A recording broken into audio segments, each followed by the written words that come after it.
Assalamualaikum, nama saya Sari Hakim. Selamat datang di Fashion channel. Hari ni saya nak royak cerita nak. Bapo, nak kita tengok orang biasa, orang sederhana. Kita mula dah buat mana ni asal dia bagi tiga kapok. Mula dah nak nak je nak bapo. Bapo, dia melapo. Contohnya kita ada saya kita ni dia jenis lobby. Dia ada meneh, dia ada tanya. Dia dikata ke jahat. Jahat. Okey, apabila kita bersaing dengan dia ni. Contohnya tak. Kawan ni jahat, orang ni jahat. Nakal. Okey, dia ni jahat. Jadi kita pun tahu dia jahat ni. Tapi ingatlah, mana dia ni jahat, tak semestinya dia ni jahat kepada kita. Kemungkinan dia jahat tu disebabkan kau jahat dia. Kau jahat ni.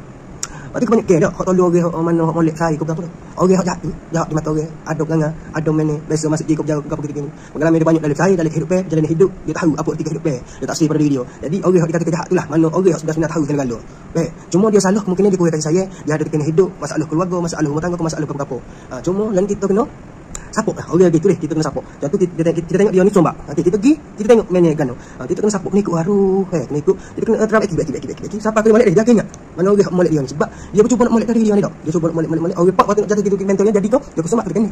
Jadi kita kena pergi sapok. Kita tengok dia nak apa kita putra, kau basuh terang gini. Insya-Allah mana dia pun molek. Apabila dia molek dia okey.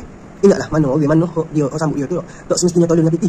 Tolong dengan kudrat kau, tolong dengan beri nasihat gitu. Beri nasihat banyak kalau nasihat saya saja ni macam kita jauh okey. Jadi kita kena pandai kecek tu. Nasihat okey.